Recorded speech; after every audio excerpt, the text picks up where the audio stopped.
అటువంటి విభూతిని, వైరాగ్యం అనేటువంటి విభూతిని ఇవ్వగలిగినటువంటి వాడు ఎవరు అని అంటే ఒక్క పరమశివుడే అని చెప్పి విభూతిదాత శివ భూతిం దదాతు అని చెప్పి మనకు పూర్వాచార్యులైనటువంటి శంకర భగవత్పాదులు వారు చెప్పారు.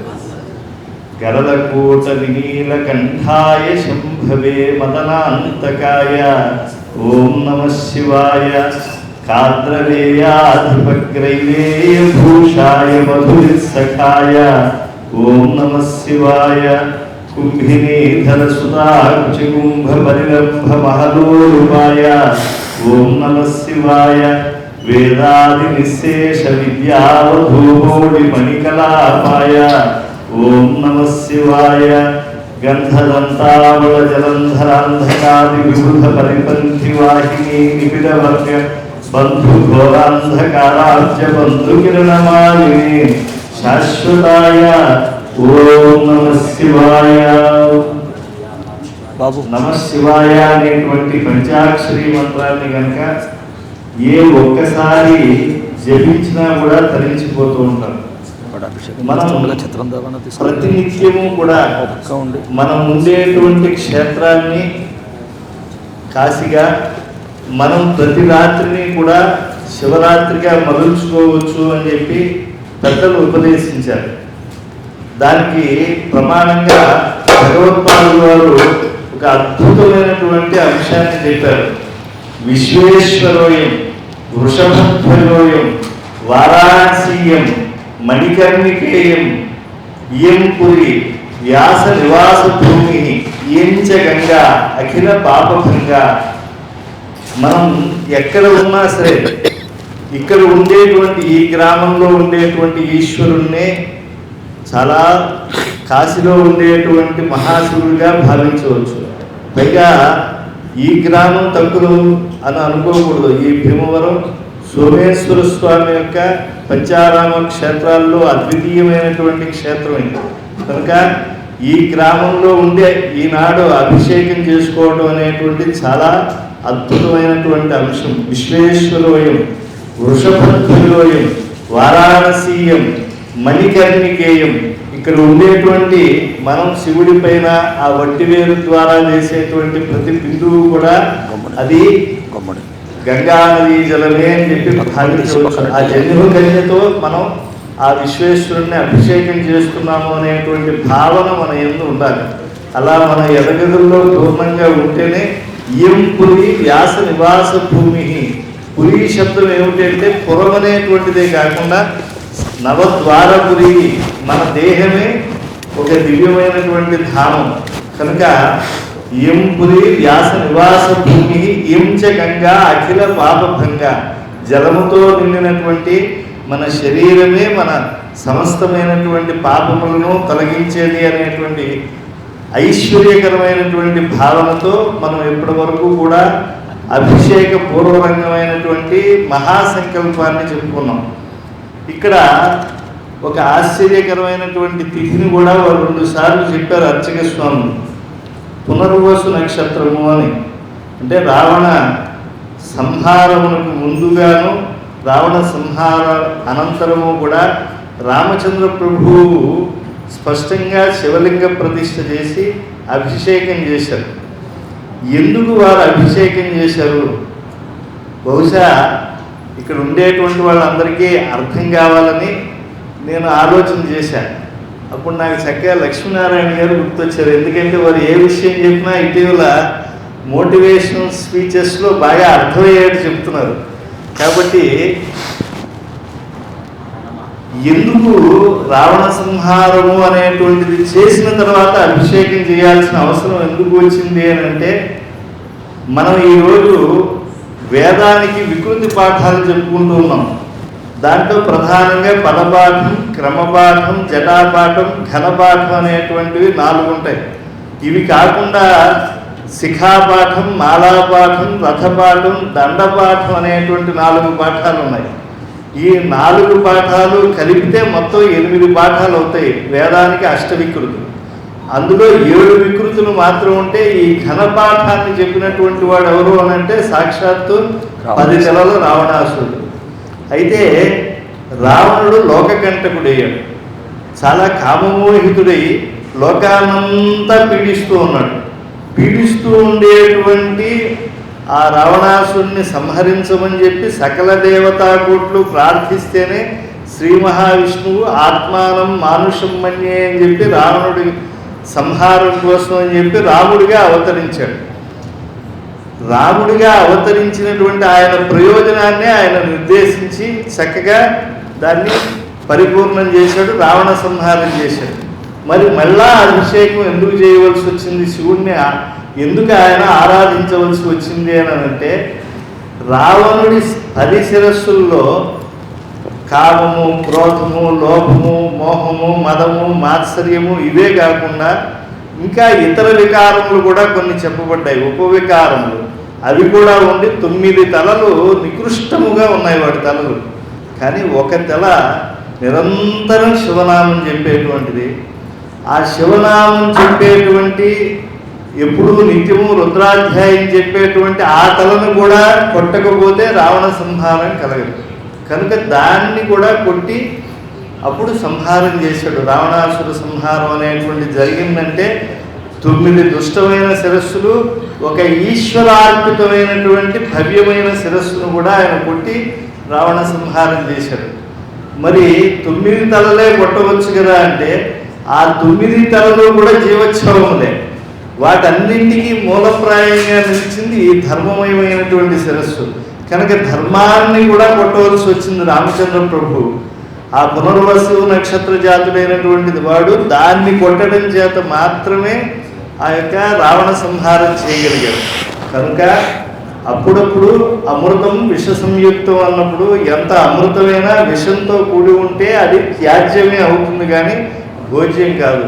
కనుక రావణాసుర సంహారం చేసిన తర్వాత అందులో శివభక్తి తత్పరత కలిగినటువంటి, శివ పారమ్యం కలిగినటువంటి ఆ తలను కొట్టిన మహాపాపాన్ని పోగొట్టుకోవడానికి రాముడంతటి వాడు అభిషేకం చేశాడు.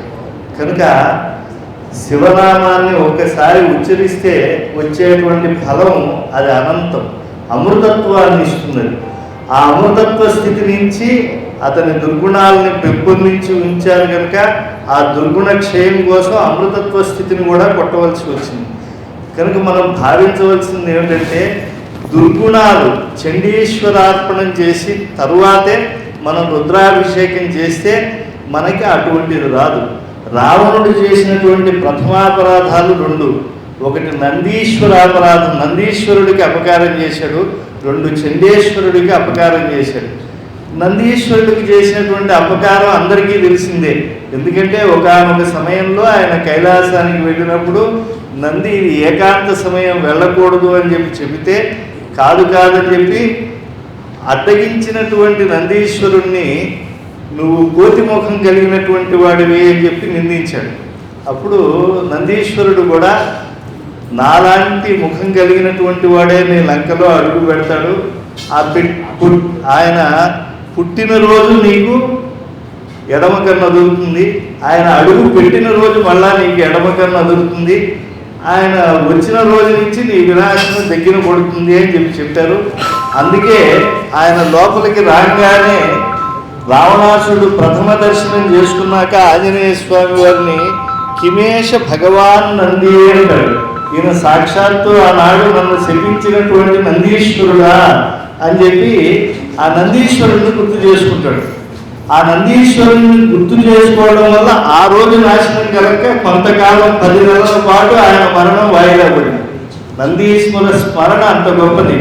నంది కేశవయోర్ నంది ఈశ్వరయోర్ మధ్య నాంతరంగం భజే గృహ. దేవాలయాలకు వెళ్ళినప్పుడు అసలు నందీశ్వరుణ్ణే మనం పట్టించుకోకుండా వెళ్ళిపోతూ ఉంటాం.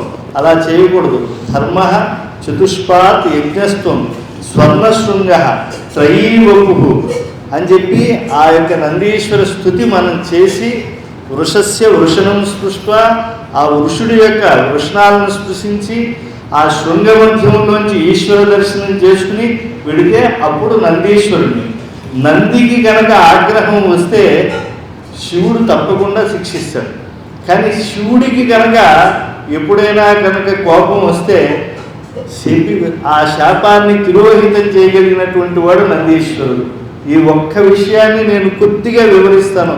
అభిషేకం ముందు ఎక్కువగా మాట్లాడాలని అనిపించడం లేదు, కానీ ఒక విషయం తెలుసుకోవాలి. ఒకప్పుడు వ్యాసుల వారు ఒక ఆకలి వేసింది. ఒకనొక కారణం చేత ఆయన పుణ్యగుణాల రాశి అయినటువంటి కాశీని శపించాలి అని అనుకున్నాడు. అప్పుడు అమ్మవారు వచ్చింది. ఎంత మనోజ్ఞమైన స్వరూపమో, చాలా విస్తారంగా చెప్పుకోవాల్సినటువంటి అంశం. అమ్మవారిని సాక్షాత్తు వ్యాసుల వారు చూశారు ఆకలి వేళ. చూసి కాశికానగర హాటక పీఠ శిఖాదిరూఢ అయి ఆదిమశక్తి సంయమివరా ఇటు రమ్మని వీచ హస్త సంజ్ఞానరలీల రత్న కటకాభరణములు కల్లు కల్లనని. ఆ నంది అనేటువంటి వాడిని లక్ష్య పెట్టకుండా కాశీలోకి వచ్చి భిక్షాపాత్రని నేల మీద కొట్టి ఆకలితో పుణ్యగుణాలు రాసి కాశీని శపిద్దాము అని అనుకునేటువంటి ఆ వ్యాసుల వారికి బుద్ధి వచ్చేట్టుగా అమ్మవారు ఇంటికి పిలిచి భోజనాదులు పెట్టి, అయ్యా కాశీని ఇలా నిందించవచ్చా, అది ఈశ్వర పత్ని కదా అని చెప్పి, కాశ్యాయ అవశ్యం త్యజతాం శరీరం శరీరిణాం నాస్తి పునఃశరీరం యద్యస్తి కంఠే గరళం లలాటే విలోచనం చంద్రకళాచమూళే.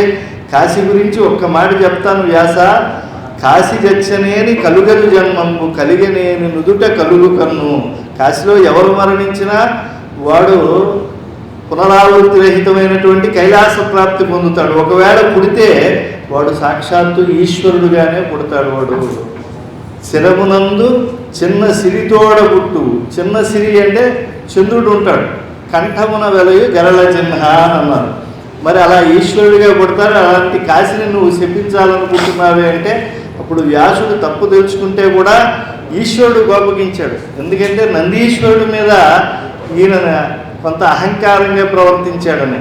అప్పుడు ఈశ్వరుడు ఆయన్ని సంహరించకపోతే పార్వతీ అమ్మవారు అడ్డుకుని ఏదో ఒక శిక్ష ఇవ్వండి, సంహరించద్దు. అష్టాదశ పురాణాలు రాశాడు, ఉపపురాణాలు రాశాడు, వేదానికి ఆయన ఎంతో విభజనం చేశాడు. ఆ తర్వాత గొప్పగా ఆయన బ్రహ్మసూత్రాలు ఇచ్చాడు.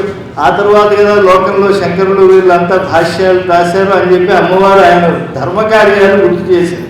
ఇది అమ్మవారు చేసేటువంటి ఉపకారం మనకి.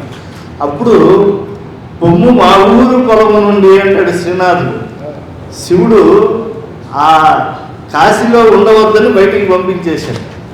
అప్పటికి అర్థమైంది నందీశ్వరుడితో చాలా జాగ్రత్తగా ఉండాలని వ్యాసుల వారు గ్రహించి నందీశ్వర సహస్రనామాలు రాసి వ్యాఖ్యానం చేశారు. వెంటనే ఈశ్వరుడు ప్రసన్నుడయ్యాట. ప్రసన్నుడైనటువంటి ఈశ్వరుడు ఒక వరాన్ని అనుగ్రహించాడు. నువ్వు వ్యాస కాశీలోకి ఎప్పుడన్నా ఉత్సవం జరిగితే రావచ్చు అని అన్నమాట. అప్పుడు నందీశ్వరులు వారు చిన్న అమెండ్మెంట్ చేశారు. వ్యాసులో కాశీలో ఉత్సవమే లేకుండా ఏ రోజు ఉండకుండా ఒక నియమం చేశారు నందీశ్వరులు వారు. ఓ రోజు చండికేశ్వరుడు, ఓ రోజు నందీశ్వరుడికి భక్తుడైనటువంటి వాస్తువు, ఇలాంటి వాళ్ళు అందరూ రోజుకొకళ్ళు 365 రోజులు ఉత్సవాలు చేస్తూ ఉంటారు శివుడికి. అది శివాధ్యాయంలో కనుక మనం చూస్తే ప్రతిరోజు ఒకళ్ళు శివుడికి ఉత్సవం చేస్తూ ఉంటారు. కనుక శివుడి శాపం ఏమైంది, పనికి రాకుండా చేశాడు. అంటే ఉత్సవం ఉన్నప్పుడు మాత్రమే శివుడు కాశీలోకి రమ్మని చెప్పాడు వ్యాసుల వారిని. కానీ శివోత్సవాన్ని నందీశ్వరుడు నిత్యము పెట్టాడు. అలాగే నందీశ్వరుడు వంటి వాడు చండికేశ్వరుడు. ఈ చండికేశ్వర అపరాధం అనేటువంటి దానికి ప్రత్యామ్నాయం అంటూ కూడా లేకుండా ఉంది. కనుక నందీశ్వర చండికేశ్వరుడిని మనం భజించాలి. నిర్మాల్య గ్రహీత నందికేశ్వరుడితో పాటుగా చండీశ్వరుడు ఉంటాడు. చండీశ్వరుడు ప్రధాన నిర్మాల్య స్వీకారంలో ప్రథమంగా ఆయనే అందుకుంటాడు. ఎలా అయితే విష్ణు ఆలయంలో విష్ణు ఉచ్ఛిష్టమైనటువంటి దాన్ని ప్రథమంగా విశ్వక్సేనులు తీసుకుంటారో, అలాగే శివ ఉచ్ఛిష్టాన్ని స్వీకరించడానికి ప్రథమ అర్హత చండికేశ్వరుడికి మాత్రమే ఉంది. కనుక అలాంటి చండికేశ్వర స్మరణ, నందీశ్వర స్మరణతో ఇది ప్రారంభిద్దాము అనేటువంటిది. అభిషేకం చేసేటప్పుడు వారిరువురిని కూడా, అంటే ప్రత్యక్షంగా రుద్రాభిషేకమే జరుగుతుంది. రుద్రుడే మన మనస్సులో ఉంటాడు, మనమే రుద్రులుగా మారిపోయాం. అంటే శివుడిగా మనం భావించుకుని శివాభిషేకం చేయాలి, అద్వైత భావనతో చేయాలి. పుంసాం అద్వైత వాసన అనేటువంటి భావం ఎప్పుడు పూర్తిగా కలుగుతుంది అంటే అభిషేకంలో కలుగుతుంది. కనుక అటువంటి అభిషేక భావన, అద్వైత భావనతో మనం ఈరోజు ఈ యొక్క ఈశ్వరాభిషేకాన్ని శ్రీమంతం చేసుకున్నాం. స్వస్తి ప్రజాభ్య పరిపాలయంతాం న్యాయేన మార్గేణ మహిమహీషాః గోబ్రాహ్మణేభ్యః శుభమస్తు నిత్యం. లోకాః సమస్తాః సుఖినో భవంతు.